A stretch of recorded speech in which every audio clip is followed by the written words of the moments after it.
Linknya tuh ini. Linknya tuh ini ya, linknya itu. Iya Pak, yang ini. Selalu sama ya? Iya. Oh, saya pikir beda-beda, makanya santai aja kok nggak ada yang ini. Ternyata sama.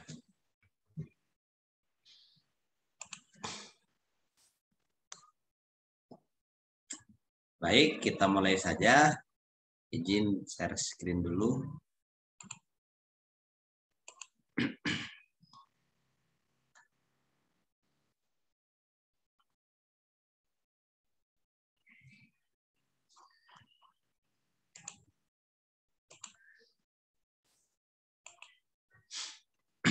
Ya, baik. Assalamualaikum warahmatullahi wabarakatuh. Waalaikumsalam warahmatullahi wabarakatuh. Ya, selamat sore ya. Mudah-mudahan kita masih dalam keadaan sehat walafiat, tidak ada kurang apapun sehingga bisa menjalani akhir siang sore ini ya. Dan sampai besok pagi dan selamanya. Amin. Baik, kita mulai saja. Bahwa kemarin kita sudah sedikit berbicara tentang konten multimedia. Sekarang kita akan bahas sedikit tentang, diulang lagi dikit ya, tentang konten multimedia. Ada teks, ada audio, ada dan seterusnya. Kemudian baru masuk ke proses atau authoring daripada konten multimedia tersebut. Kita ketahui bahwa ini menurut saya, karena multimedia itu adalah suatu media yang lebih daripada satu, bahwa pada saat kita akan melakukan suatu transaksi, misalnya presentasi atau mungkin hiburan atau mungkin hal yang lainnya, maka definisi multimedia di sini adalah merupakan pengembangan mungkin daripada grafik. Artinya kalau grafik itu isinya adalah teks misalnya ya, ada garis, ada titik, ada poli itu ada misalnya poli lain gitu ya, poli lain atau poli garis, atau mungkin ada poligon dan seterusnya. Itu dilakukan suatu manipulasi.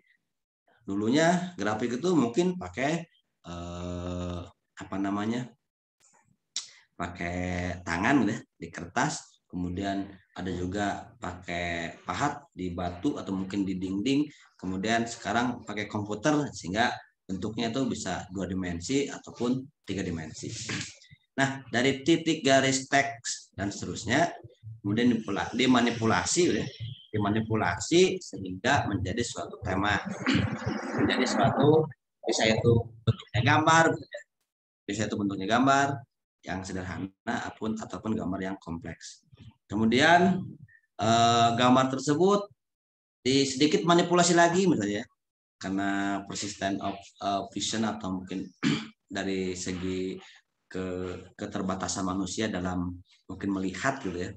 Sehingga apa? Sehingga gambar tersebut dilakukan beberapa gambar yang mirip tapi sedikit berbeda, hanya sedikit saja berbeda, kemudian ditayangkan secara berurut dengan tema atau pola waktu tertentu, dengan alat mungkin bisa sederhana atau mungkin bisa juga berbasis komputer, itu jadinya animasi. Jadinya bergerak gitu. Jadi gambar tersebut seakan-akan bergerak, padahal bukan bergerak, padahal gambar tersebut adalah dilakukan penglihatan atau ditampilkan secara berurut dengan pola waktu tertentu. Dengan gambar yang lain yang mungkin hampir mirip, kayak sekuennya gitu, kayak sekuennya. Orang melangkah kayak sekuen melangkah gitu.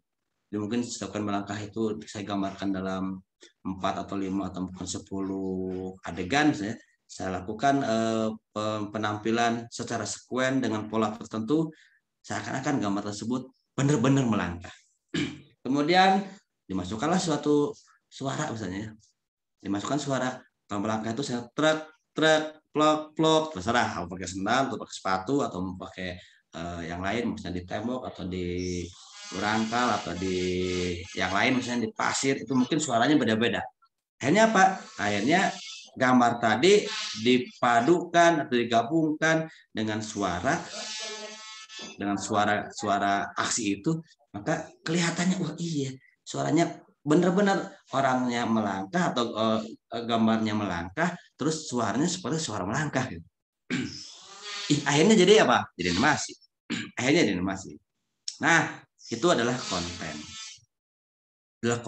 Jadi gambar ditambah suara, karena ada dua media, satu audio, satu gambar atau visual, itu menjadi dua media. Akhirnya animasi digabung dengan suara itu menjadi suatu multimedia atau salah satu bentuk daripada multimedia. Atau ada foto gitu, ada foto, difoto lagi kayak gitu ya. Kalau dulu mungkin foto digabungin, misalnya foto digabungin, tapi bedanya tipis-tipis kayak gambar tadi, tapi ini bentuknya foto, seakan-akan itu menjadi suatu film atau video. Dimasukkan lagi suaranya. Dulu seperti itu. Sekarang gak gitu pembuatannya, tapi apa? Langsung aja pakai aplikasi video. Semuanya udah dapat, suaranya dapat, gambar bergaya dapat. Mau diatur kecepatannya juga boleh, didelay juga boleh, dan seterusnya. Akhirnya jadilah suatu video kan, jadilah suatu video. Nah, sekarang kita sedikit mungkin tidak ke yang lebih maju dulu, tapi kita lihat ke rohnya daripada multimedia. Mungkin kita bicara tag, kita bicara gambar, bagaimana membuat teks, apa saja isinya tag, kemudian gambar itu apa saja, BMP itu adalah apa, dan seterusnya. Kenapa? Karena suatu saat, karena permasalahan di multimedia itu adalah permasalahan penyimpanan terlalu besar, sehingga apa? Perlu dipadatkan. Nah, gimana cara memadatkannya? Kemarin ada dua. Yang pertama ada yang istilahnya lossless gitu ya. Dipadatkan tapi tidak hilang maknanya, atau ada yang lossy gitu. Dipadatkan tapi berkurang suatu kualitasnya. Ada seperti itu. Kenapa perlu dipadatkan? Kenapa perlu dilakukan seperti itu? Selain untuk penyimpanannya hemat, tapi juga untuk distribusi yang bagus. Saat ini kita ketahui mungkin untuk Indonesia ya, kasusnya Indonesia itu kayaknya untuk bandwidth-nya itu masih terlalu kecil karena kapasitasnya terbatas, providernya terbatas, atau saya nggak tahu masalahnya, sehingga itu jadi mahal. Sehingga ada beberapa orang yang agak susah untuk connect ke internet misalnya ya, atau connect internet tapi dibatasin karena emang harganya masih mahal, misalnya harganya masih mahal. Sehingga mungkin suatu saat, saya nggak tahu, mungkin suatu saat kalau jalan raya itu tidak bayar, hanya jalan tol saja yang bayar, maka kenapa jalan raya maya harus bayar? Mungkin suatu saat seperti itu. Sehingga bisa jadi suatu saat, entah kapan, tapi kayaknya jaringan atau lalu lintas di dunia maya itu menjadi suatu kebutuhan, sehingga harus menjadi suatu disediakan secara gratis dengan syarat misalnya boleh menggunakan itu tapi produktif, menghasilkan apa dan misalnya. Kalau pengen bayar, pengen cepat ya bayar. Pengen yang biasa saja asal ada, oke, silahkan gratis pakai yang ini. Kalau pengen cepat kayak bayar tol gitu ya, silahkan bayar menggunakan ini fasilitasnya gini dan seterusnya. Itu suatu saat kayaknya sih seperti itu.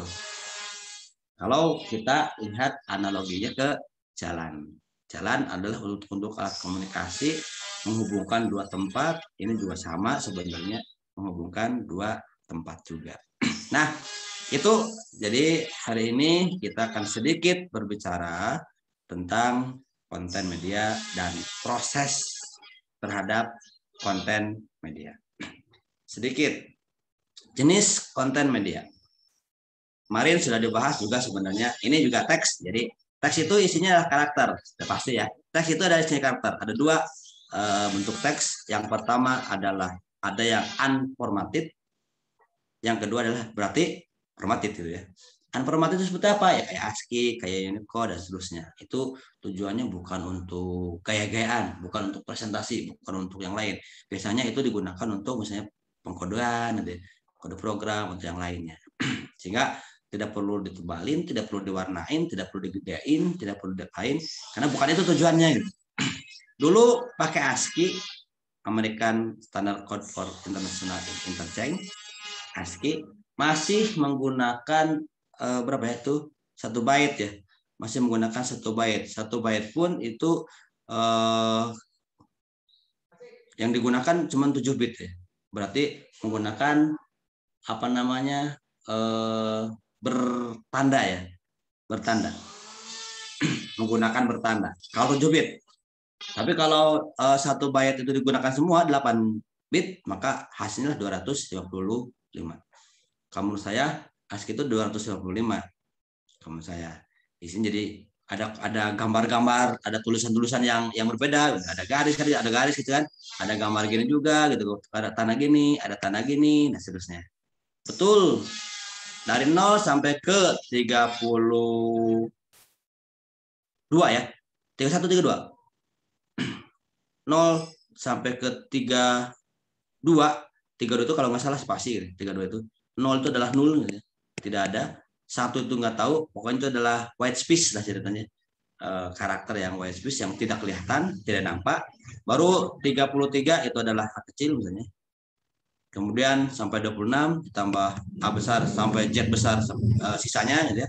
Kemudian 0 sampai 9, kemudian titik, koma dan seterusnya, dan tanda-tanda sisanya selain itu ada tanda-tanda untuk seperti ini gitu. Mungkin tanda apa namanya, tanda gini misalnya dan seterusnya. Tapi apakah bahasa Arab dapat nggak yang seperti ini? Bahasa Mandarin dapat nggak yang seperti ini? Bahasa Thailand dapat nggak? Ya nggak tahu, saya nggak tahu lah bahasa Thailand ya. Atau bahasa Yunani yang ini dapat nggak? Mungkin dapat ya kalau Yunani ya, karena agak sedikit umum. Kemudian bahasa Spanyol yang ada gininya dapat nggak? Ternyata tidak cukup untuk menggunakan hanya 0 sampai 255 kode. Bagaimana? Nah, akhirnya ada yang namanya di sini disebut dengan Unicode. Kalau nggak salah Unicode adalah 4 byte ya, kalau nggak salah ya. Unicode itu 4 byte. Berarti 2 pangkat 32 ya. 2 pangkat 32 itu banyak sekali isinya, sehingga didapatlah semua karakter terhadap lambang-lambang bahasa di dunia itu bisa di-cover oleh Unicode ini.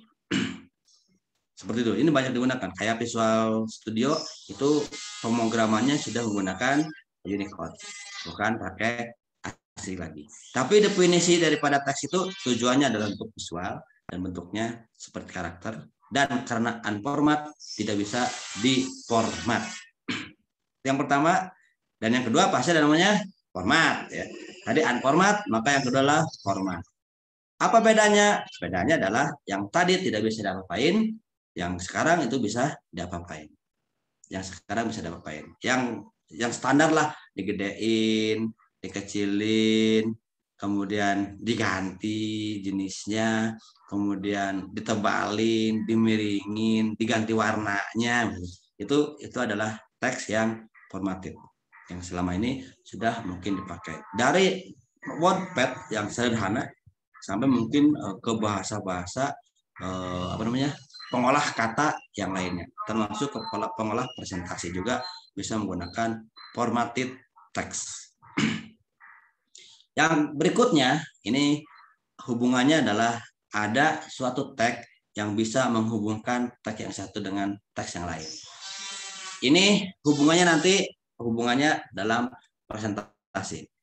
Jadi idenya adalah karena teks itu atau tulisan itu, tidak hanya tulisan sebenarnya, tulisan itu atau yang lain ya, atau gambar atau yang lainnya, tujuannya dibuat itu adalah salah satunya sebagai alat ya, sebagai alat komunikasi, maka bagaimana caranya supaya si sumber itu menghasilkan informasi melalui suatu media dan si penerima itu mengerti apa yang dimaksud dengan si sumber atau menerima media tersebut kemudian mengerti.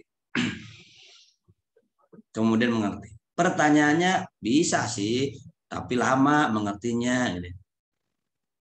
Mudah sih, tapi harus diingat dulu ya. Nah, itu sehingga yang bagus adalah kita harus mengetahui memudahkan alur berpikir, memudahkan alur berpikir daripada si sumber tadi.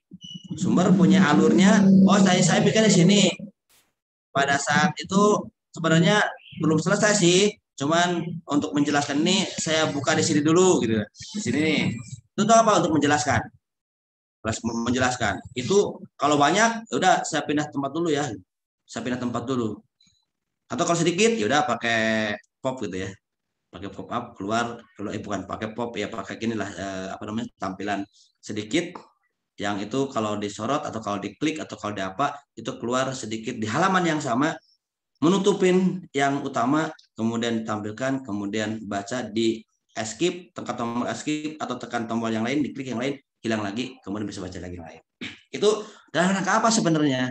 Itu dalam rangka mengikuti alur pemikiran daripada si pensumber informasi. Sebenarnya seperti itu, sehingga kita bisa mempresentasikan informasi yang kita punya dalam bentuk media, kemudian disampaikan kepada tujuannya, dan tujuannya itu mengerti dan dengan mudah memahami apa yang kita maksud. Bagaimana caranya? Bisa loncat-loncat gitu.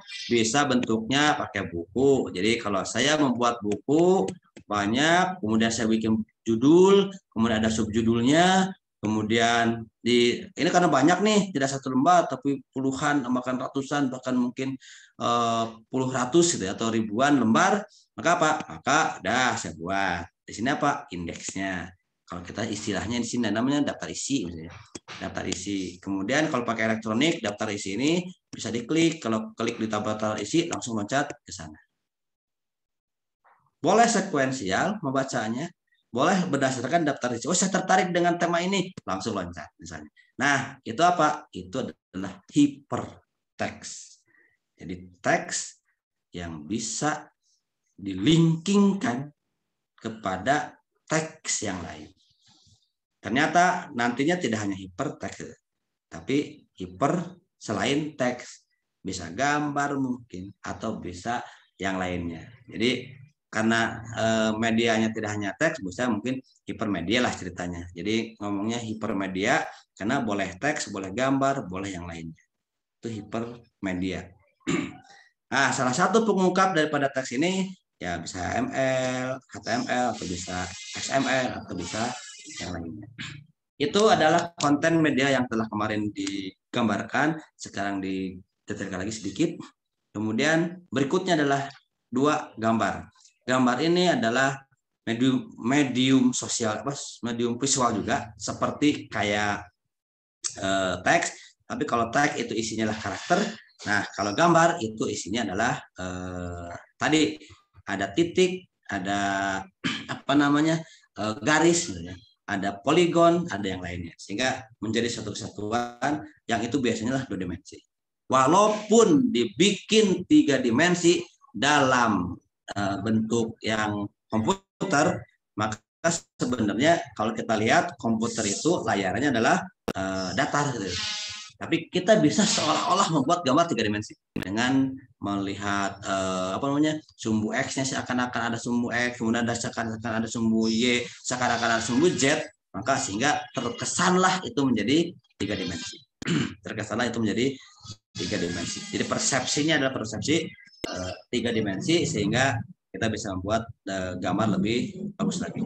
Tapi secara keseluruhan kita punya 2 gambar itu. Yang pertama adalah gambar raster yang isinya adalah pixel. Ini nanti kita kalau di komputer grafik, dari pixel ini isinya adalah kotak, mungkin isinya adalah segitiga, mungkin ini adalah isinya di atributing di sini. Ada lokasinya di mana, letaknya di mana, warnanya apa. Warna itu bisa RGB, misalnya atau CMY dan seterusnya. Kemudian itu datang dari mana? Itu datang sebenarnya dari vertex. Vertex ini ya titik itu.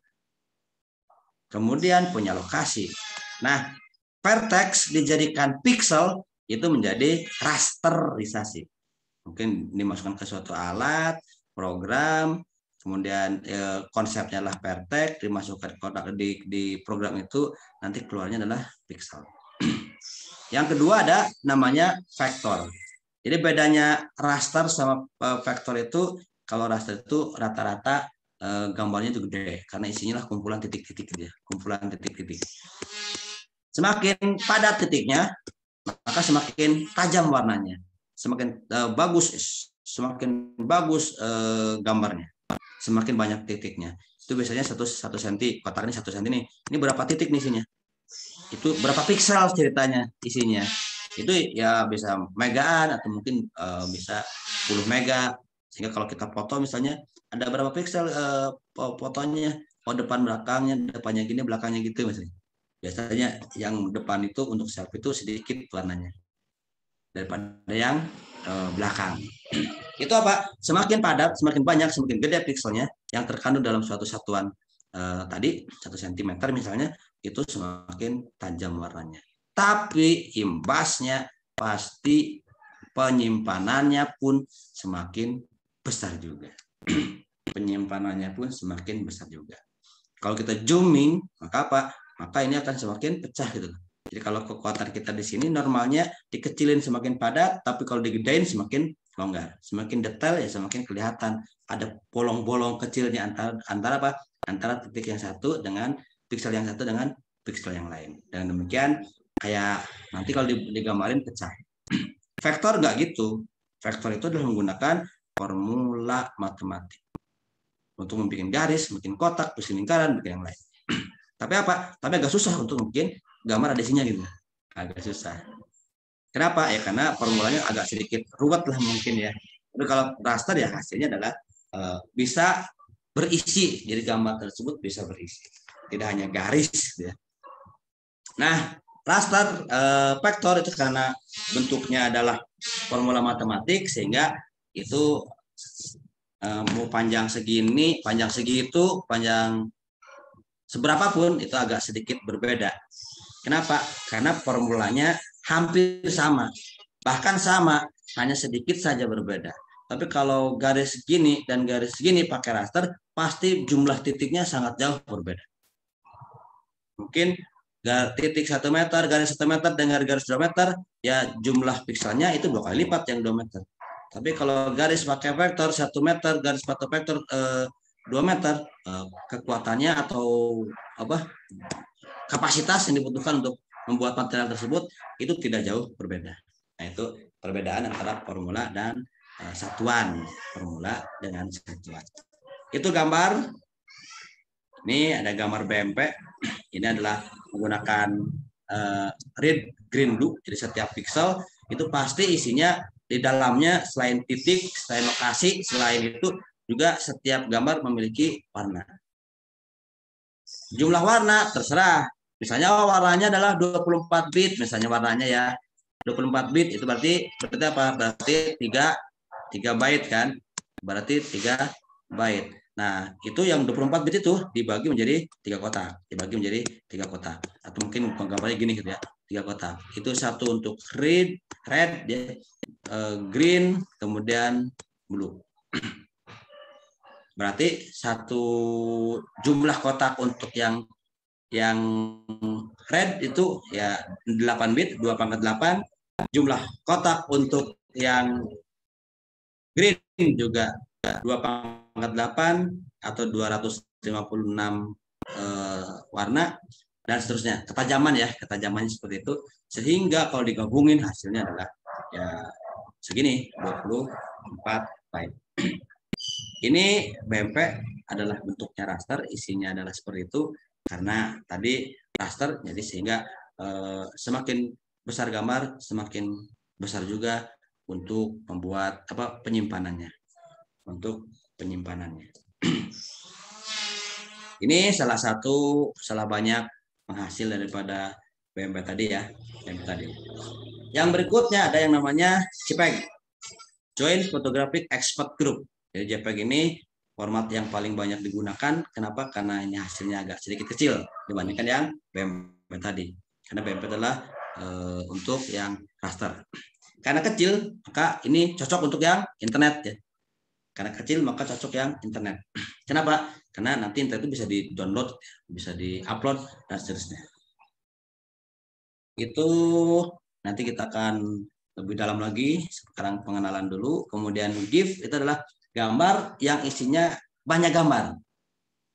Kemudian dilakukan sesuatu manipulasi sehingga gambar tersebut seakan-akan itu bergerak. Seakan-akan itu bergerak.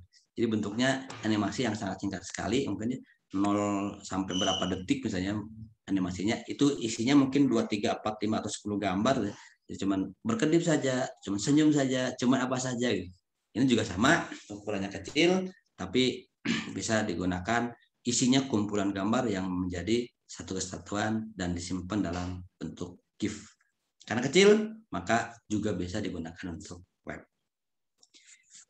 Yang berikutnya adalah portable network graphic. Format ini juga kecil juga.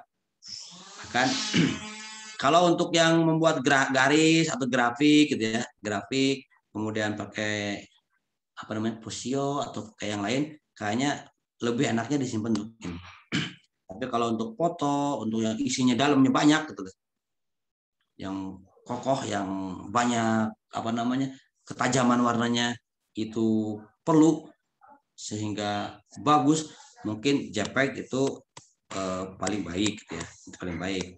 Tapi yang ini untuk tampilan-tampilan yang kayak tadi kayak grafik gitu, kayak pie misalnya, atau kayak grafik gini, atau mungkin kayak diagram, flowchart misalnya, buat gini, buat ini, itu kalau dibuatkan gambar jangan disimpan di JPG, cukup di portable network graphic. Lebih ringan, lebih baik lah daripada mungkin BMP. Itu gambar. Teks ketiga atau jenis yang ketiga adalah audio. Ini berhubungan dengan suara ya. Bisa narasi, suaranya ngomong kayak gini, cerita, atau mungkin yang lain bisa lagu, atau mungkin bisa pengiring gitu ya, atau mungkin bisa sound effect. Jadi kalau kita melangkah tadi, jalan ini kaki misalnya, ini kaki, ini nggak tahu lah, ini pokoknya jalan gitu ya, jalan kena ini, pluk misalnya, kena ini, itu ada suaranya, ini namanya sound effect. Tapi kalau ini pluk, kemudian ada yang kutuk, nggak tahu ada apa gitu ya, saking tajamnya, atau kalau saya nginjek ini tadinya di sini sehingga ini apa, karena diinjek terlalu dalam atau jatuhkan bluk gitu ya. Nah, suara bluknya tuh sound effect. Kemudian bentuk ini tadinya gini menjadi gini, menjadi belakang, itu namanya special effect. Ya kalau suara animasinya berarti visual effect gitu ya. Kalau suaranya yang bluknya itu adalah sound effect. Nah, jadi kita punya namanya nanti special effect, salah satunya adalah sound effect, ada visual effect, atau ada efek yang lain misalnya. Itu untuk apa? Untuk lebih menghidupkan media yang kita punya. Nah, background itu adalah di sini, di luar ini. Ini kalau kita punya suatu karakter di sini, gambar jalan, mungkin diiringi dengan musik misalnya, atau yang lain, itu namanya background. Pokoknya jenis berbasis suara, mungkin yang tidak kelihatan, atau penangkapnya adalah telinga, itu namanya audio. Tapi kalau penangkapnya mata, kalau bentuknya karakter, maka itu adalah teks. Kalau bentuknya titik atau garis atau poligon misalnya gini bentuknya, itu adalah gambar. Ini yang satu-satu ya, ini yang satu-satu. Teks, gambar, audio. Nah, kalau sudah masuk ke penggabungan, kalau yang sudah masuk ke penggabungan, misalnya video itu adalah ada frame, di sini ada adegan, dan seterusnya. Maka pertanyaannya adalah berapa frame per second lajunya, kecepatannya sih biasanya yang normal sih 24 per second biasanya untuk jalannya yang normal. Dislowkan berarti kurang daripada 24, dicepetin berarti lebih daripada 24. Itu isinya sudah tidak tunggal lagi. Kalau video sudah tidak tunggal lagi. Tapi apa? Tapi kumpulan dari gambar tunggal atau kumpulan dari gambar yang jamak. Jadi adegannya ternyata tidak hanya, oh saya bisa aja gambarnya sama segini, kemudian yang berikutnya agak, ini satu frame ya, kemudian berikutnya ada frame yang lain agak sedikit ke atas, frame yang lain lagi di sini, frame yang lain lagi agak tengah lagi, frame yang lain lagi ke bawah lagi. Ya kalau saya sorot dari sini sampai situ, seakan-akan dia gini lah, bendanya itu ngapung gitu, terbang dari sini mengikuti pola atau ilmu fisika. Jadi bentuknya seperti itu. Itu seakan-akan. Ini karena kumpulan, jadi jamak. Apalagi kalau gambarnya tuh banyak di sini, tidak hanya satu gitu. Itu gerakannya jadi berbeda-beda. Nah, itu namanya video yang dipoto, digabungin jadi satu kesatuan. Ditambah lagi selain ini visual juga ada auditorinya gitu. Auditorinya. Jadi gambar bergerak ditambah audio, jadi hasilnya adalah animasi atau video. Jadi kalau pendapat atau pembuatan gambarnya adalah direkam oleh bentuknya foto, maka asumsi itu adalah video. Tapi kalau gambarnya digambar sendiri dulu, gambar sendiri, kemudian digerakkan gambar tersebut, itu namanya animasi. Tapi sekarang ada animasi, kemudian ada video di sini digabungin jadi satu satuan. Jadi seakan-akan kita bisa salaman misalnya, salaman dengan dinosaurus. Jadi saya gambar dulu dinosaurusnya misalnya ya, atau gambar dulu yang lainnya kayak apa ya? Misalnya kayak Mickey Mouse, saya gambar Mickey Mouse-nya. Kemudian ada fotonya, seakan-akan bisa bertemu di suatu scene misalnya salaman antara manusia dalam foto, kemudian bisa salaman dengan Mickey Mouse dalam gambar. Itu sekarang sudah penggabungan, banyak sekali yang menggabungkan seperti itu. Banyak sekali. Nah, itu adalah video. Jadi isinya adalah kumpulan frame-frame yang isinya boleh satu, boleh tunggal gambarnya, atau boleh jamak. Sehingga bentuknya adalah bisa visual ditambah dengan auditori. Video. Nah, tadi yang berikutnya adalah special effect. Special effect ini adalah untuk pergerakan daripada picture tadi ya. Ada efeknya seperti apa ya? Itu untuk apa? Untuk menambah, bisa saja lebih menghidupkan, atau bisa saja lebih menaturalkan gerakan, atau bahkan lebih ke menonjolkan sesuatu. Kalau di gaya bahasa mungkin dihiperbolakan gitu ya. Kalau di sini namanya penlebihan ya. Ada dari prinsip multimedia, ada yang namanya prinsip animasi, itu ada yang namanya melebih-lebihkan. Ada yang namanya melebih-lebihkan. Itu bisa saja digunakan menggunakan special effect. Termasuk boleh gambarnya yang di special effect tadi, boleh juga suaranya. Jadi visual effect atau auditory effect, atau namanya sound effect ya. Auditory effect atau sound effect. Itu sangat berguna sekali untuk menambah kejutan misalnya dalam film, atau mungkin dalam animasi, atau mungkin dalam yang lainnya. Dalam rangka bisa lebih menaturalkan atau menonjolkan sesuatu, dilebih-lebihkan. Kayak kartun misalnya, ini kalau jalan misalnya, jalannya ini seakan-akan orang ini sedang, ini jalannya gini ya, rambutnya, dia sedang berjalan dengan kecepatan tinggi sekali, kemudian dia berhenti sendadak. Maka yang tadinya pas di sini gambar, nah ini efeknya apa? Ini efeknya. Gambar ini, maka rambutnya tidak gini lagi, tapi mungkin ke sini gitu. Mungkin suatu saat rambutnya mungkin bisa makin ke sini gitu. Suatu saat kok di sini sih? Suatu saat semakin cepat mungkin sudah gini bentuknya gitu rambut itu. Tapi pada saat berhenti dadakan, dia kan berhenti. Ini kakinya ke sini sambil mendorong gitu ya. Rambutnya ke sana gitu rambutnya.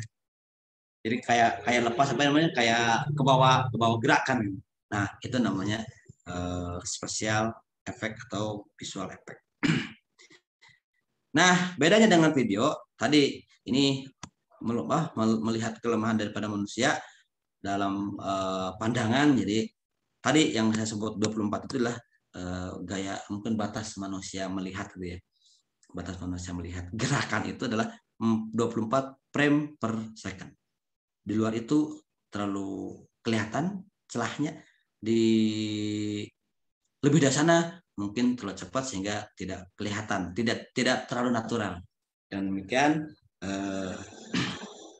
lebih ke arah bagaimana membuat gambar dilakukan berulang-ulang, bisa namanya frame by frame gitu ya. Frame by frame di sininya gambar dilakukan berulang-ulang. Ini gambar adegan 1, ini gambar adegan 10, ada 2, 3, 4 sampai 10-nya dia diulang-ulang secara detail.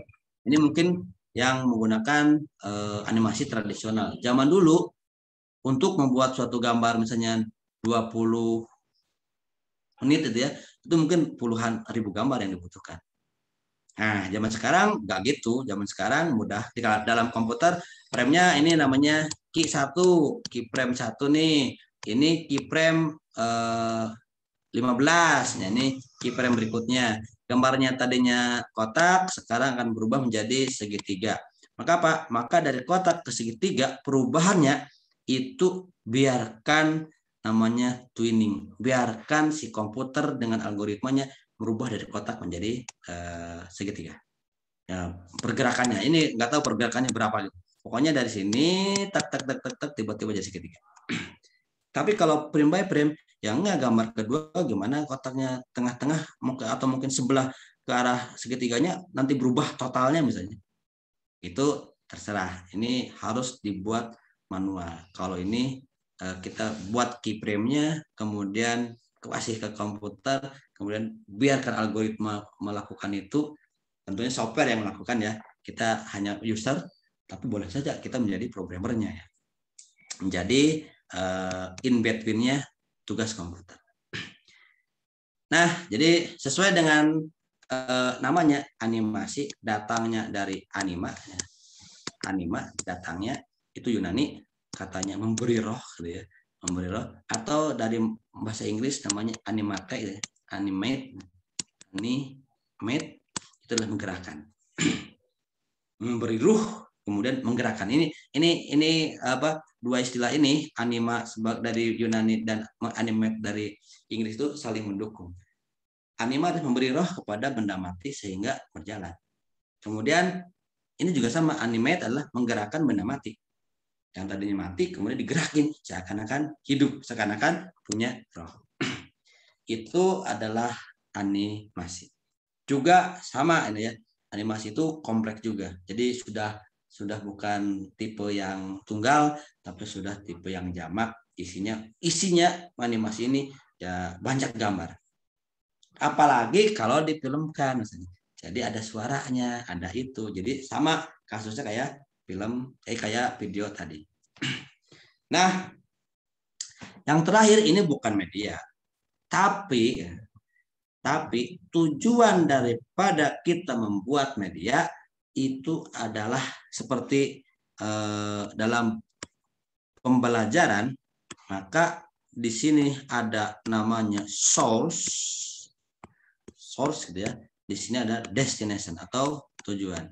Destination.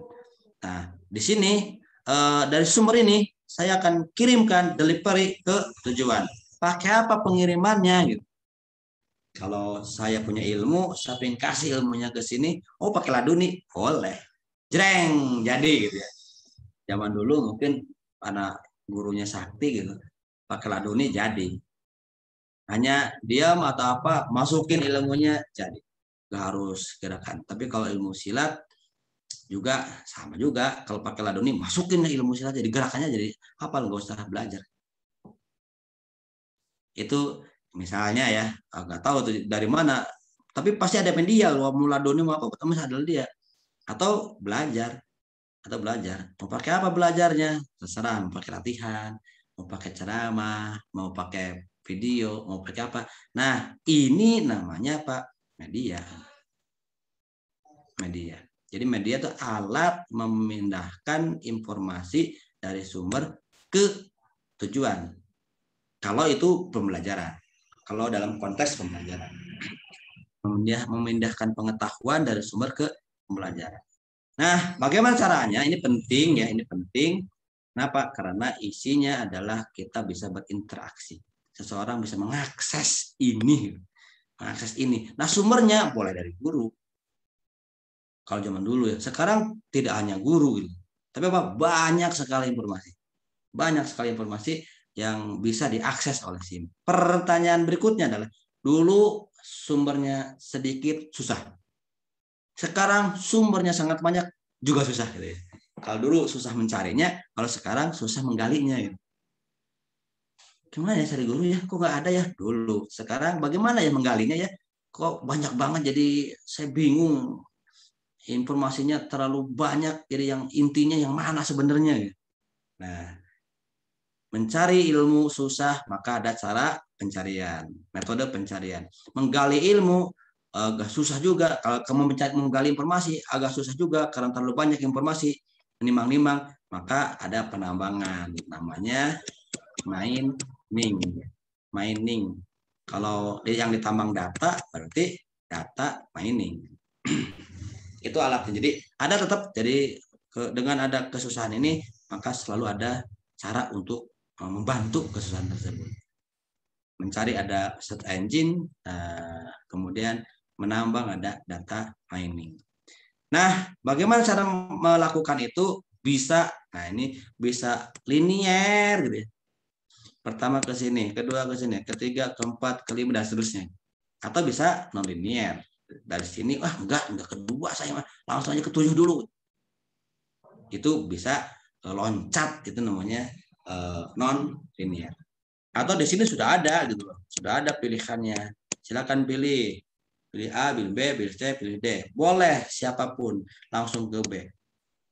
Boleh langsung ke D. Atau ya kayak tadi gitu loh. Di sini apa itu program multimedia? Maka kalau klik program multimedia keluar misalnya sesuatu yang lain. Itu adalah interactivity. Baik. Ada ya? Masih ada orang ya? Saya takut sendirian ngomong, ternyata alhamdulillah ada orang. Masih ada, Pak. Iya, Pak. Ada kendala kan ya? Koneksi nggak ada kendala. Ini masih di Bandung atau ada yang di Bandung, ada yang di luar Bandung? Atau masih di rumah masing-masing? Di rumah Kalau saya masing-masing. kan nggak ada kegiatan ya? Oke. Iya. Ya. Baik. Ini. Terima kasih telah menyimak. Pertanyaannya adalah, kita kuliah itu sebagai sampingan atau sebagai inti?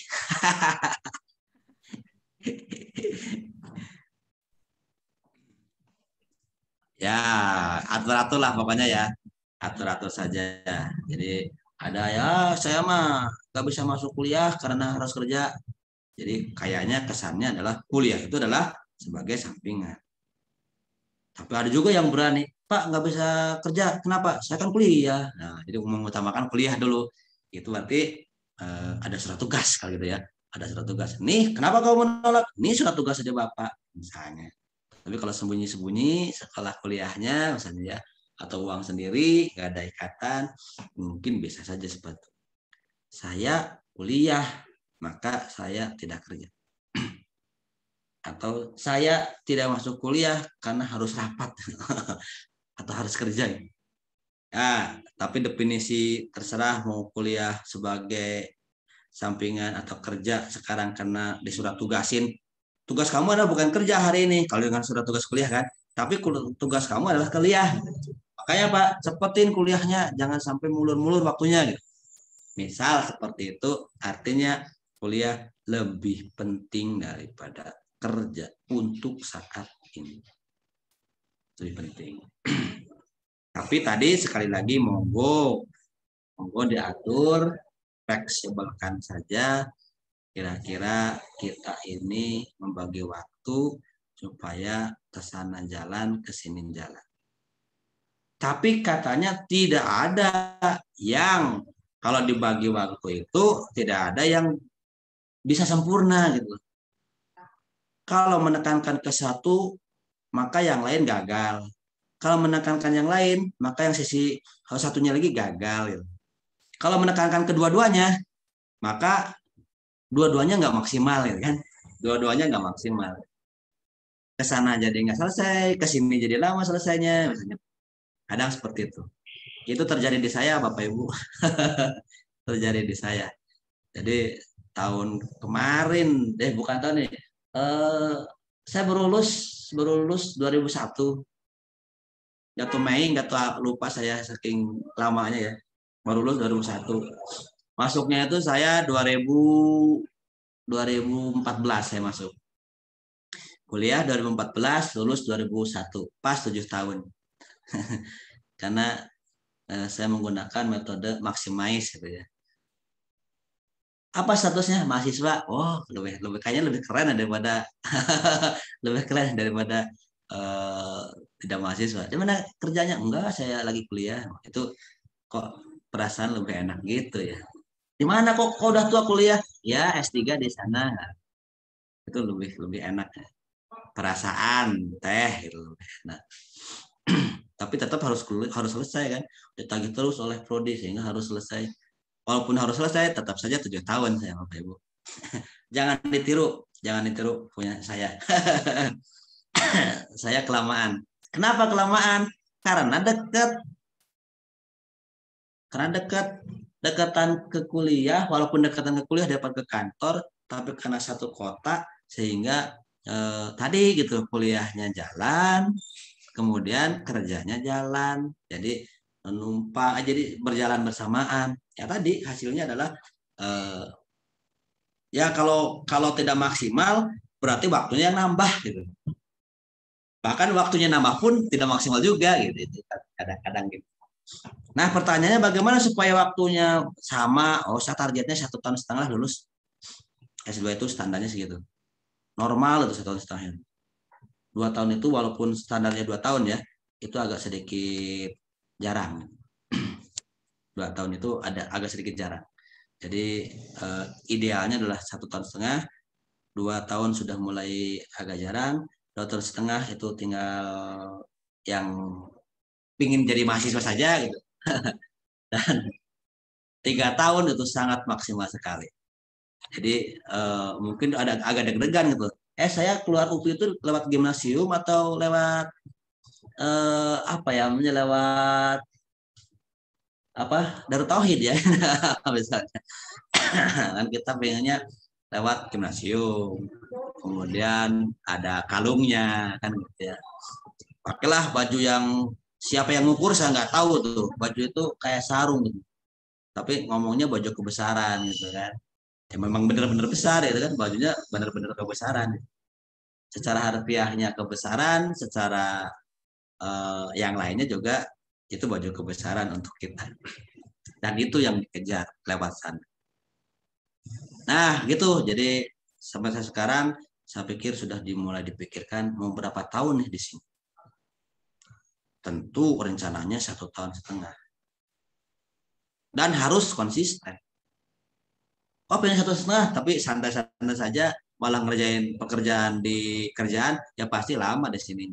Itu gitu. Nah, bagaimana punya 1,5 tahun tapi pekerjaan juga beres? Ya dua-duanya dikerjain dengan seksama. Artinya kalau yang kerja saja tidak kuliah itu menghabiskan energi 2, kuliah saja tidak kerja menghabiskan energi 2, maka kalau kita ingin sederajat dengan mereka, menghasilkan suatu produk yang kualitas sama dengan mereka, kita harus menyiapkan energi 4. Itu baru bisa bekerja bersama gitu ya. Kuliahnya dengan mantap, kemudian kerjanya dengan mantap juga. Kita ada 2 pekerjaan yang dua-duanya porsinya sama. Karena kita cuma 1, maka kita effortnya yang ditambah. Sehingga orang itu jam 7 sudah leha-leha, wah kita jam 12 malam baru leha-leha. Orang jam bangunnya jam 5 baru bangun, kita jam 3 sudah bangun misalnya. Itu baru akan mengimbangin dua-duanya, baru akan mengimbangin. Kerjanya sukses, kuliahnya sukses. Tapi kalau salah satu dipilih salah satu saja, maka kuliah saja akan sukses, pekerjaan mungkin marahin. Pekerjaan aja sukses, diagung-agungkan, wah hebat, dipuji, nah dapat penghargaan. Mungkin dosennya yang marah-marah, nggak ngerjain tugas lah, nggak inilah, nggak masuk lah misalnya. Misal seperti itu. Ya, tapi ini baru permulaan, baru 1 bulan kita ada di sini, gitu ya. Mungkin masih penjajakan, gitu ya, masih ini, ya monggo, monggo, diatur-atur saja. Oke ya, masih ada ya orang ya, tidak sendirian saya ya. Siapa? Tidak ada Pak, Masih, insya Pak, Allah. masih. Baik. Aman. Aman ya aman. Aman Pak. Ya. Aman, Pak. Oke. Ya, baik. Ini adalah flashback yang kemarin. Jadi kita punya konten multimedia. Bentuknya adalah teks, kemudian audio, kemudian gambar, kemudian video dan animasi. Ditambah bagaimana interaksinya, bisa linear artinya satu-satu gitu, atau yang non linear loncat-loncat sesuai dengan pilihan pengguna. Itu yang non linear itu kayak game ya. Game itu salah satu ciri daripada game itu adalah non linear, tidak algoritmik, algoritmanya ngacak gitu. Jadi tidak ketahuan. Kenapa? Karena punya kepintaran gitu.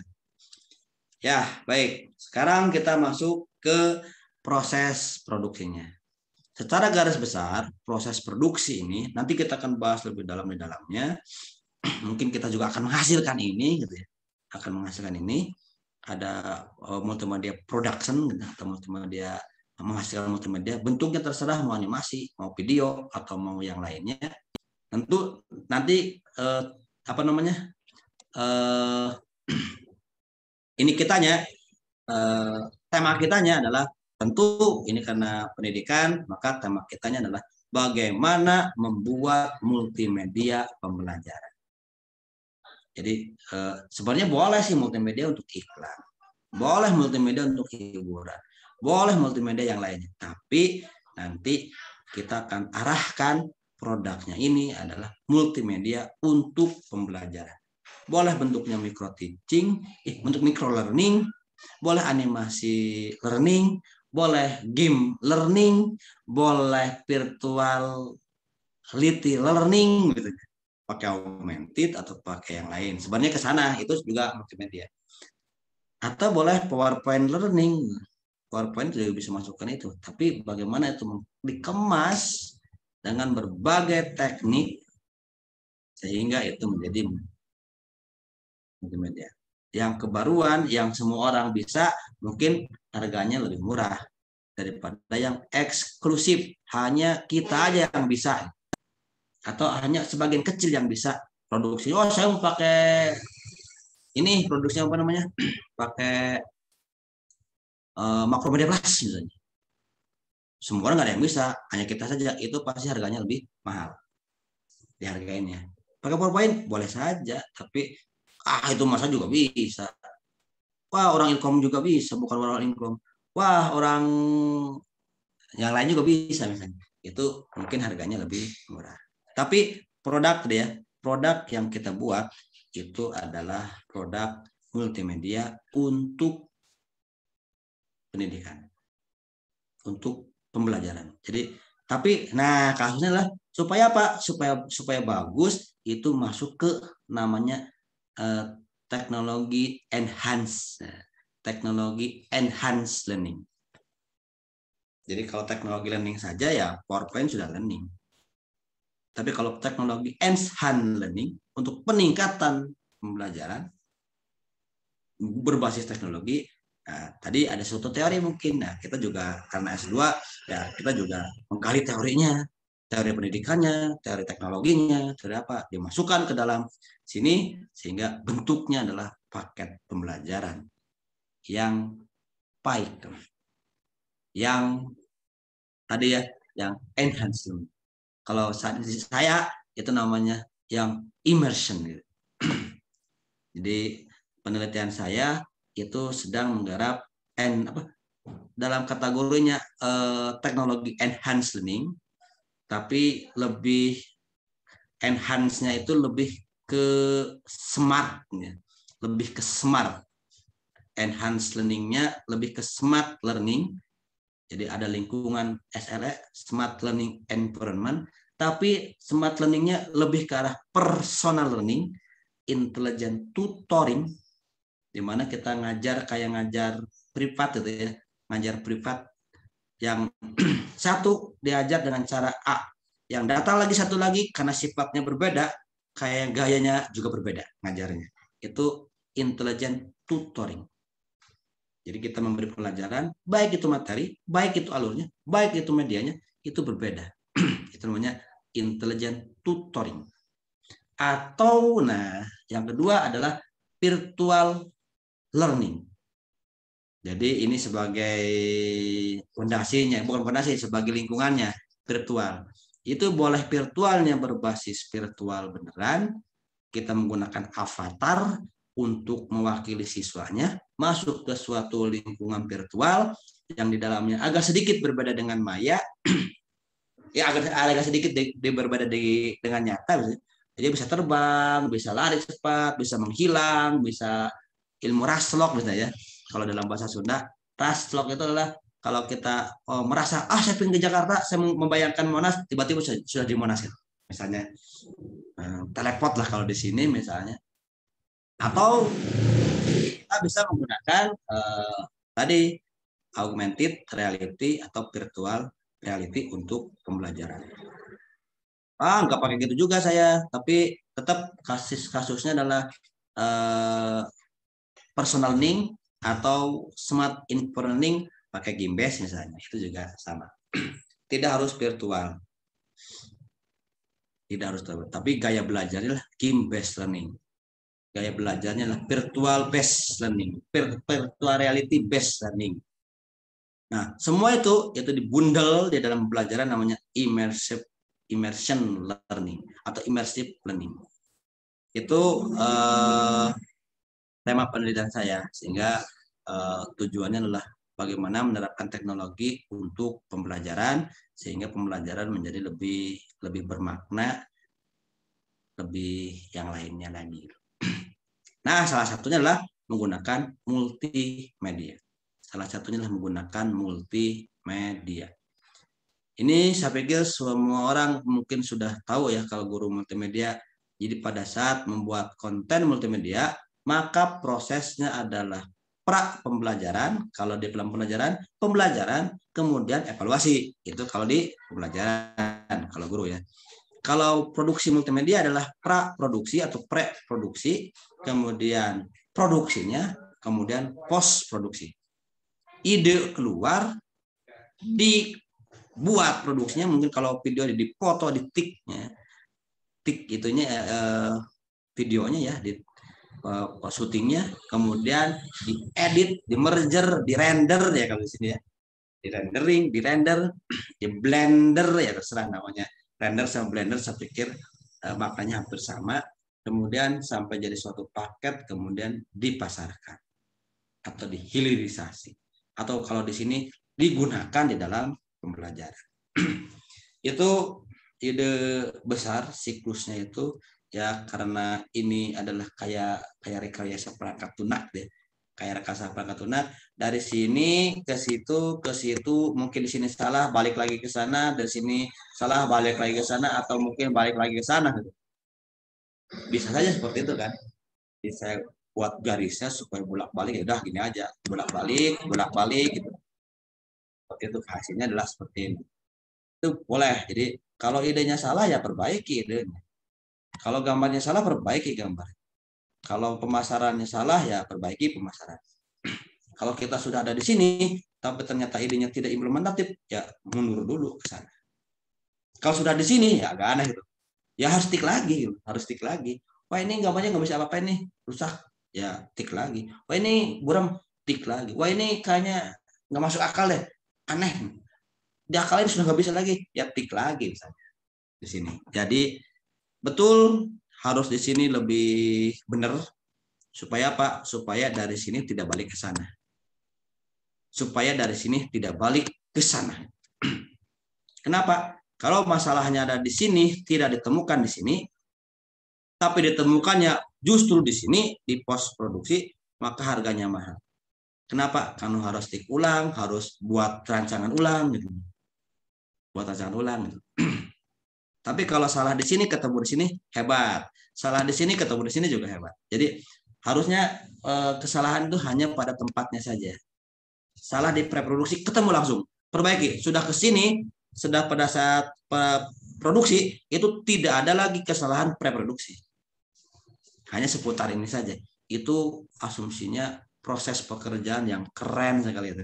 Efektif, efisien gitu kalau gitu. Tidak mungkin tidak ada kesalahan, tidak mungkin tidak ada revisi ya atau evaluasinya. Dievaluasi, oke, bagus, lanjut. Tidak mungkin gitu.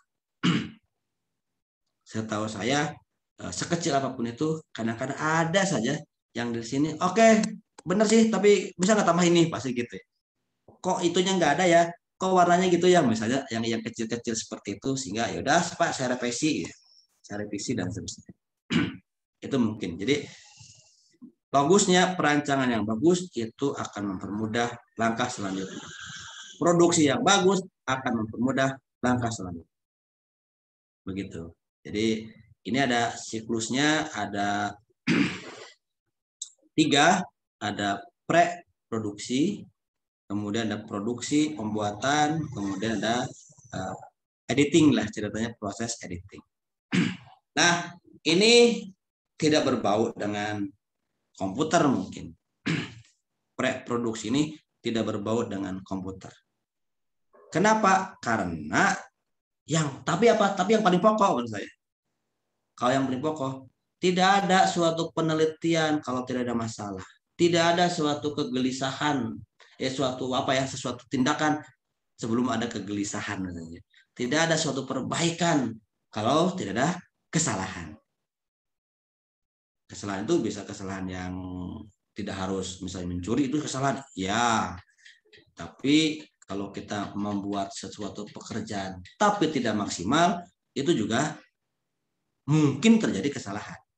Kalau contoh di kasus belajar misalnya, kok saya ngajarnya tidak dapat ya, nilainya kok kecil-kecil semua ya, itu mungkin ada sesuatu yang salah misalnya seperti itu.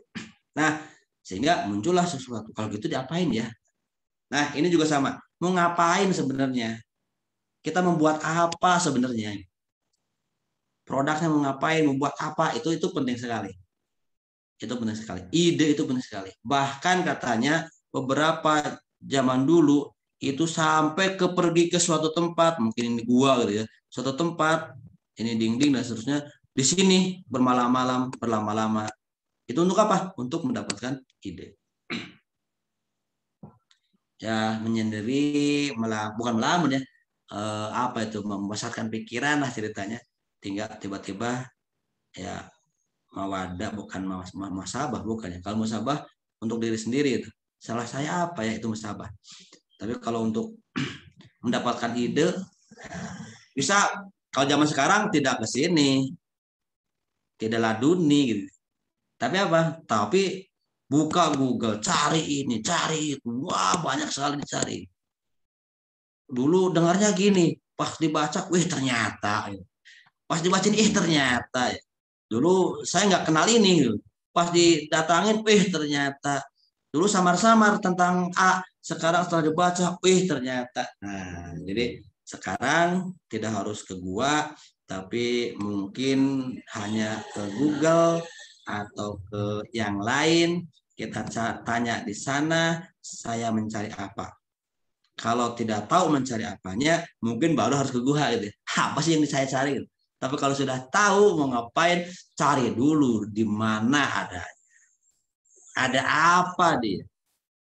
Ceritanya kalau di kemarin saya bicara tentang itu ya, untuk mendapatkan ide khususnya dalam produk penelitian saya, itu katanya ini loh pengantinnya yang mana gitu.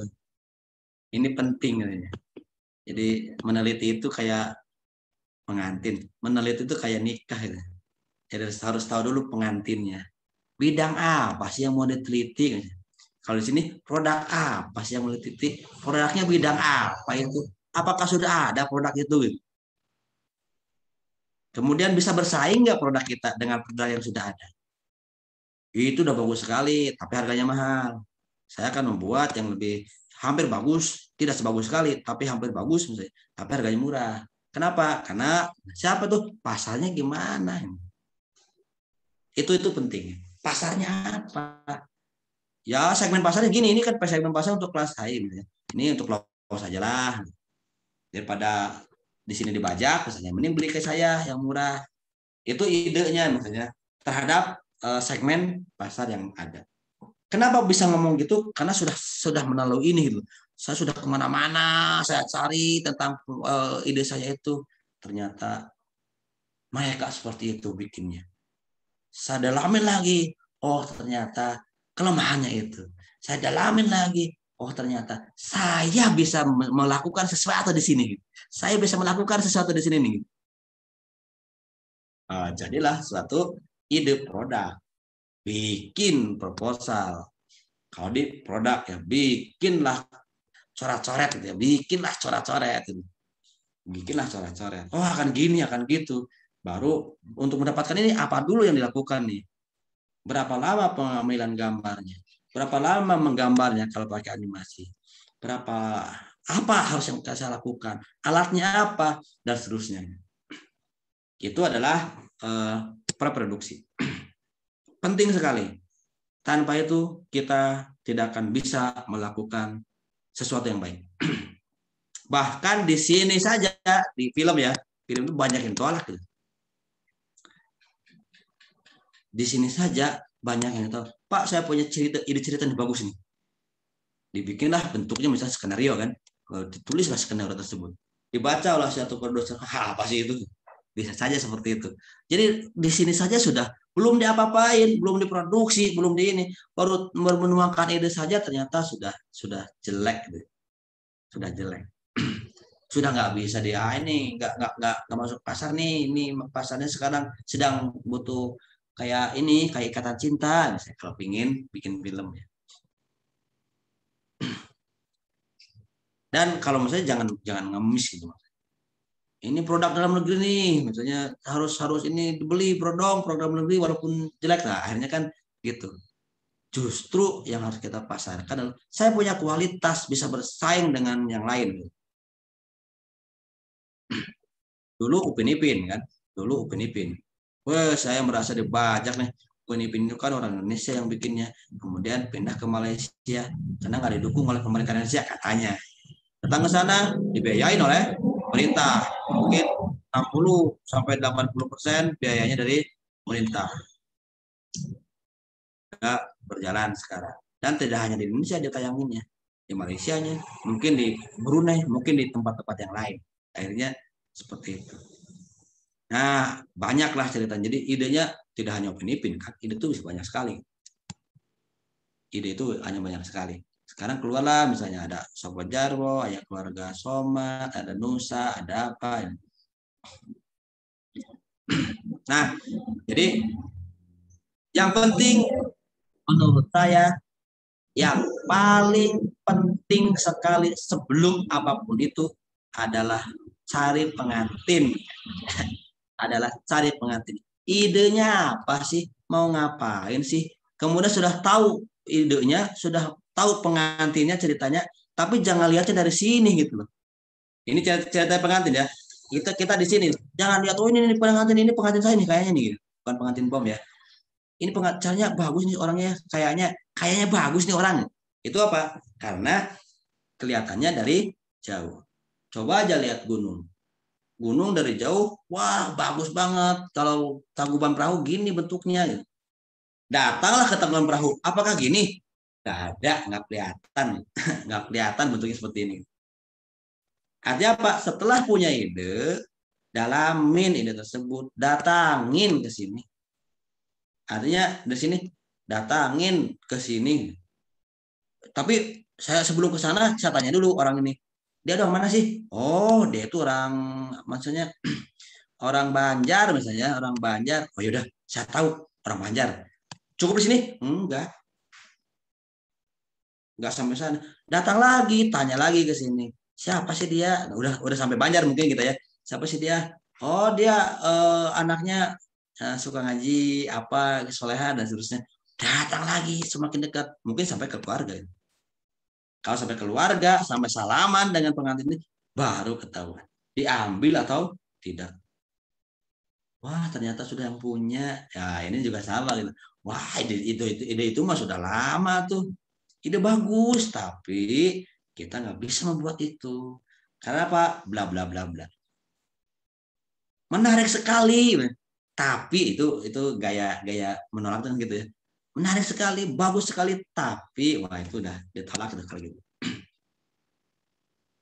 Nah, ini juga sama. Jadi setelah dibaca literatur tentang itu, setelah dibaca siapa yang mengerjakan itu, tentang ide kita, ada nggak yang orang yang mengerjakan ide persis seperti kita?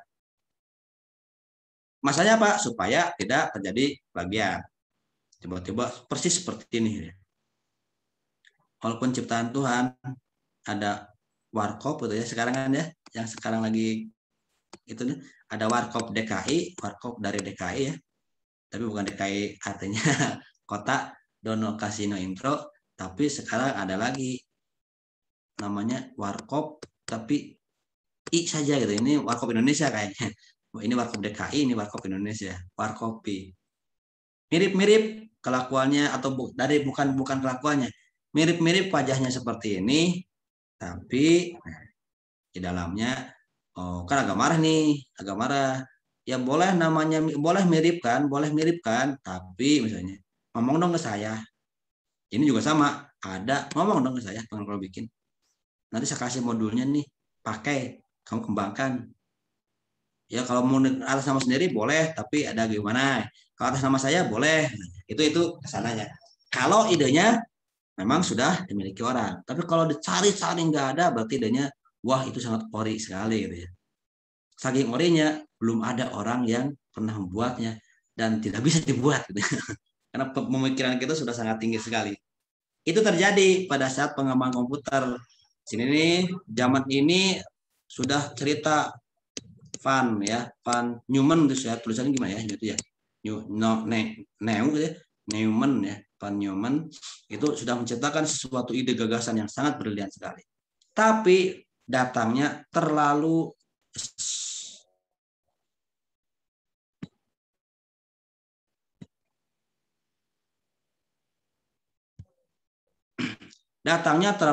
cepat dia. Jadi dia udah mikirnya di sini, tapi zaman yang dia ada itu belum didukung oleh teknologi yang ada. Saking majunya gitu. Akhirnya ditolak zaman ini. Tapi setelah waktunya dipakai idenya gitu. Itu komputer. Nah, bisa saja ide kita terlalu berlian sehingga tidak bisa dilakukan apapun pada saat ini gitu. Itu ide yang pertama, kemudian sudah tahu idenya, sudah didalamin, kita butuh apa, kita rencanakan. Bagaimana membuat produksinya. Kemudian setelah itu rencanakan prosesnya, apa dulu, dan seterusnya. Kemudian tolong, ini penting. Jadi segala sesuatu tentang perencanaan proses, itu semua harus didokumentasikan. Mungkin salah satunya ini adalah storyboard ya. Storyboardnya itu sudah ada. Dokumentasi. Salah satu dokumentasi yang paling mendukung yang mungkin storyboard. Selain ide cerita ya. Ide ceritanya, kemudian storyboardnya. Nah, setelah tahu ini baru tentukan siapa tim yang dibutuhkan, butuh apa saja, siapa saja, speknya apa, orang-orang yang dibutuhkan dalam tim kita gitu. Setelah itu baru kita bikin. Kalau gitu coba dong bikin sedikit dong simulasi atau mungkin namanya boleh simulasi, boleh prototipe gitu. Boleh prototipe atau mungkin ide-ide saja sebagai storyboard aja di sini. Kalau nggak bisa bangun gitu. Tapi boleh untuk pengenalan boleh saja prototipe. Nanti ini sebenarnya akan dilakukan di sana ya. Atau mungkin ide saja sudah boleh dibutuhkan hak cipta. Supaya nanti pas produksinya tidak ada orang yang menyerobot misalnya. Nah, selanjutnya itu untuk kalau sudah dapat biayanya ya tinggal jalankan. Itu pre produksi.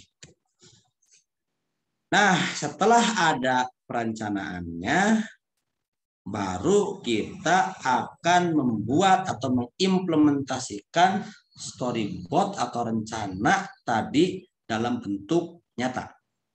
Kalau itu video, maka kita akan tik videonya, kemudian atau akan tik juga audionya. Kita siapin gitu. Jadi kita siap-siapin nih. Jadi katanya gambar ini, scene ini, frame ini itu ada orang di sini. Kita bikin kalau animasi gambar orangnya. Kita siapkan audio-audio yang membutuhkan untuk situasi di sini. Baik itu audio sebagai suara dia atau komunikasi dengan yang lain, baik itu sound efeknya, baik itu back soundnya untuk adegan ini. Mungkin dalam satu adegan banyak backsound, banyak sound effect, banyak visual effect, banyak yang lainnya. Itu semuanya disiapin. Semuanya disiapin. Baik itu bikin sendiri, ataupun mungkin beli ke yang lain, atau yang kalau sudah di-share misalnya, di free, ya kita download, kita ambil semua. Siapin audionya, siapin videonya. Kemudian, itu semua ya. Semua setelah diberesin semua, baik itu berbasis tradisional ya, gambar, kalau animasi tik pakai kamera untuk yang syuting lah ceritanya, syuting kalau untuk membuat video, baru kemudian apa, coba gitu di sini, integrasikan itu, bener nggak, cocok nggak? Walaupun sebenarnya kalau di yang lain ya, sebenarnya kita tik aja semua, ambil semua gambar yang dibutuhkan. Kemudian nanti di sana ya, di post produksi atau namanya editing gitu ya. Editing itu baru di merger di sini gitu. Ini di merger nih, di render lah gitu. Konten, kemudian software, kemudian tadi semua audio dan video itu di render di sini gitu. Kemudian diliatin, bagus nggak, kurang nggak, lihat nggak, wah kurang nih, direvisi. Kalau yang salahnya tadi ini berbahaya nih, revisi desain tuh kalau bisa jangan revisi desain. Kenapa? Kalau revisi desain artinya salah ide, salah perencanaan. Ya otomatis kalau salah perencanaan pasti salah pembuatan kan? Pasti salah pembuatan, pasti salah ini.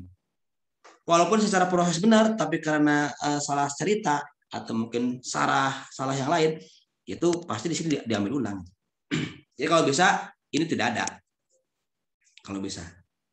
Tapi apa? Setelah mengintegrasikan, nah mungkin kita sudah melakukan ini versi alfa. Versi alfa. Hampir semua fungsi produk sudah dibangun dan diimplementasikan dan integrasikan. Versi alfa.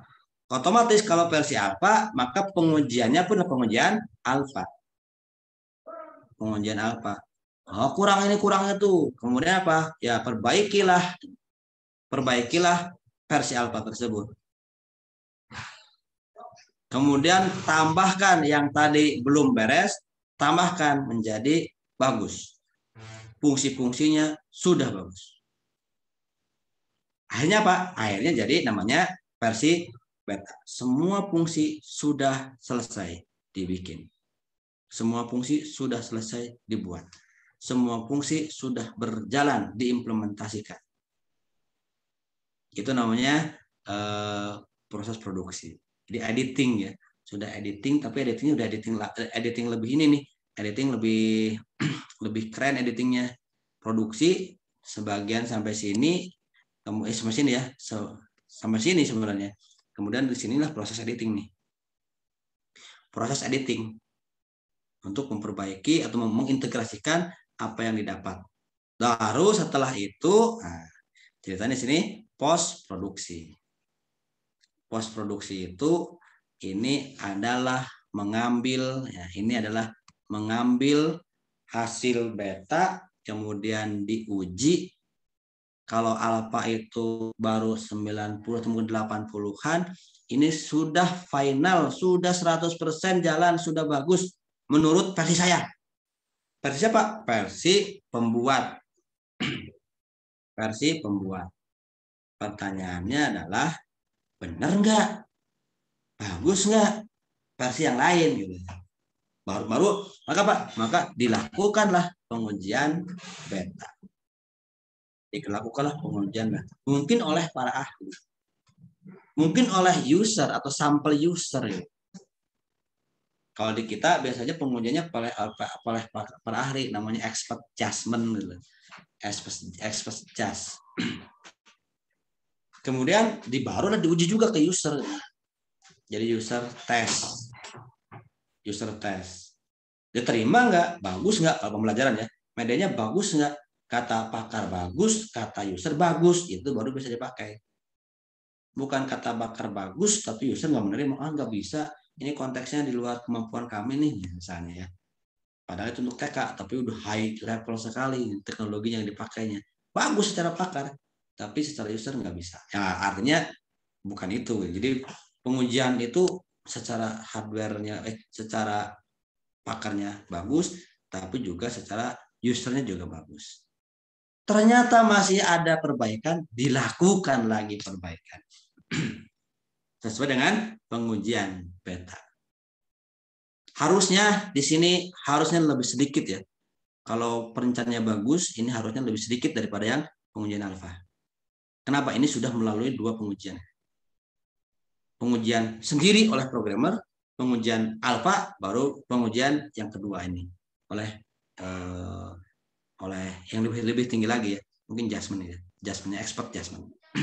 Setelah diperbaiki kekurangannya, ceritanya dijalankan dan benar, baru itu namanya kalau di sini launching gitu ya. Launching. Kita launching nih, mau shop atau mau grand terserah, tapi launching. Produknya sudah benar, sudah clear, sudah siap untuk dijalankan, sudah siap kalau dijual untuk dijual, kalau untuk ngajar siap untuk dipakai untuk ngajar. Disimpanlah gitu ya. Kalau nanti bentuknya Excel ya disiapkanlah Excel-nya. Kalau nanti bentuknya ini sudah bentuk delivery ya, bentuknya sudah delivery ya. Jadi kalau kita buat programnya pakai misalnya SPF, itu belum bisa dibuat nih, harus jalan, harus si orang yang menggunakannya harus punya aplikasi ini. Tapi kalau sudah diaksekan di aplikasi manapun yang standar ya, itu bisa dijalankan. Misalnya bentuknya MP4 atau mungkin bentuknya API dan seterusnya, itu bisa dijalankan di standar. Tidak harus mendownload atau mempunyai program pembuatnya. Itu sudah siap. Setelah melalui ini sudah siap, sudah dikemas, sudah delivery, mungkin sudah dibikinlah tutorialnya bahkan untuk menjalankan ini, untuk apa? Program kita sudah beres, program kita sudah benar, program kita multimedia kita sudah siap untuk dipublikasikan. Kalau saya biasanya di sini gitu loh. Setelah siap dipublikasikan, baru saya siap ke HKI-nya, ke hak ciptanya. Tapi di sini baru ide saja akan membuat ini, rancangannya gini, itu udah siap di HKI kan. Karena memang betul pada saat kita membuat HKI, mungkin kode program itu tidak terlalu penting. Kode program tidak terlalu penting. Tapi apa? Tapi model dan rancangannya. Bahkan kalau paten tidak ada programnya. Paten itu cuma gini aja. Ini desainnya, polanya gini, dah. Misalnya. Itu udah jadi. Gimana ini diujinya? Sudah diuji di jurnal ini, sudah dibuatkan ininya. Prototipenya ada, dia bikin prototipenya. Tapi yang dipatenkan adalah apa namanya? Kerangka kerja dia. Yang dipatenkan adalah pola pikirnya. Yang dipatenkan adalah teknologi ini untuk ini, bisa ini, ada ini. Seperti itu. Nah, itu 3 besar langkah pada saat kita akan membuat suatu produk multimedia. Pada saat kita akan membuat produk multimedia.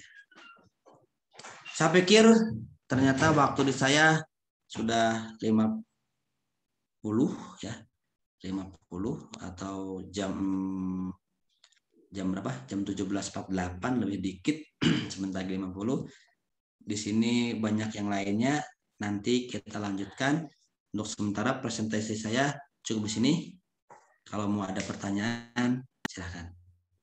Kalau bisa dijawab, bisa jawab. Kalau enggak ya mungkin yang lain bisa jawab gitu ya. Atau kita cari bersama. Demikian Bapak Ibu untuk sementara. Kita punya proses multimedia secara umum dulu, baru nanti kita akan detailkan mungkin setiap langkahnya. Ini yang tidak kelihatan sedang apa nih? Anjar, Kiki, Warjukni, Bayu Lagi di jalan, Pak. Sandia. Oh, Warjukni lagi jalan ya. Dari kantor apa dari mana?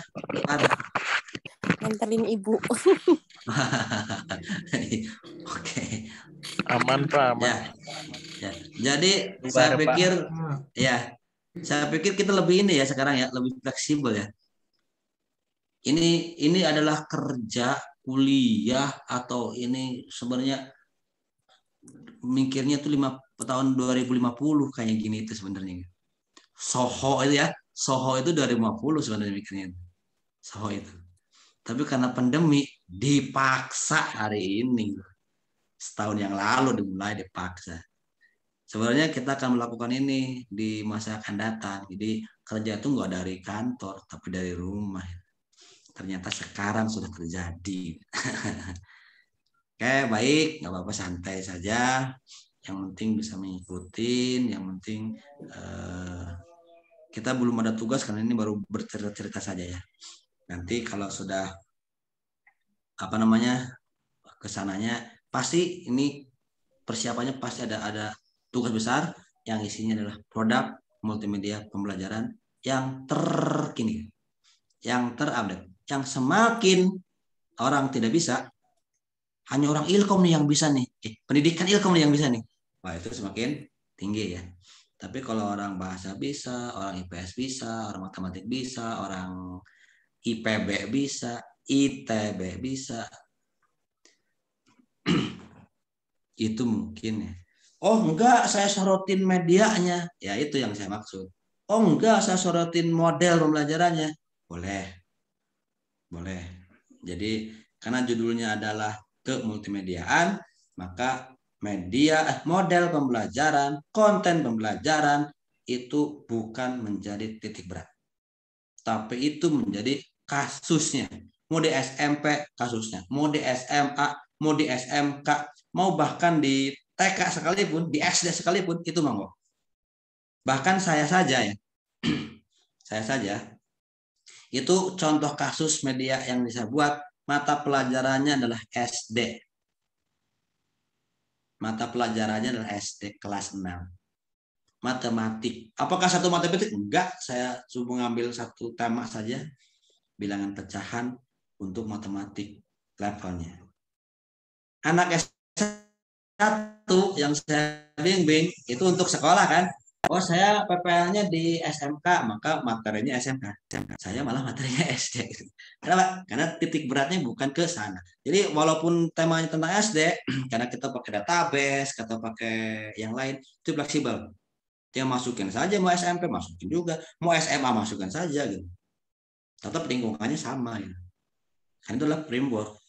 Itu adalah dinamis programnya. Cuman kasus waktu penelitian itu SD. Nah ini juga sama. Jadi kasusnya boleh di SMA yang sedang diajar, boleh di SMP, boleh di SD, boleh di luar itu after school misalnya untuk kursus, untuk apa, monggo. Tapi secara teknik multimedianya apa yang digunakan, apa yang dipakai. Prinsip multimedianya ada 12 prinsip multimedia digunakan semua, nggak mungkin karena ada beberapa prinsip yang bertolak belakang. Prinsip 1 maka prinsip 5 enggak, misalnya. Seperti itu. Itu untuk hari ini sudah ada juga di saya. Silakan kalau ada pertanyaan. Clear. Skip dulu pertanyaannya. Pada diam semua nih. Kok lihat apa atau sedang apa? Clear Pak, clear. Hadir semua, Pak. Menyimak, Oke, Pak. baik. Insya Allah. Baik. Kalau begitu kita akhirin saja. Terima kasih. Nanti Warjuk nih absen ya. Kayaknya udah absen semua sih kelihatannya ya. Bukan absen semua, Baik, datang Pak. semua. Datang semua, bukan absen semua. Sudah ini, terima kasih atas perhatiannya. Saya tutup saja atau akhiri saja. Assalamualaikum warahmatullahi wabarakatuh. Waalaikumsalam warahmatullahi wabarakatuh. Terima kasih Pak Rasmi. Terima kasih Pak. Oke, monggo. Ya, izin ya, izin. Ya Pak.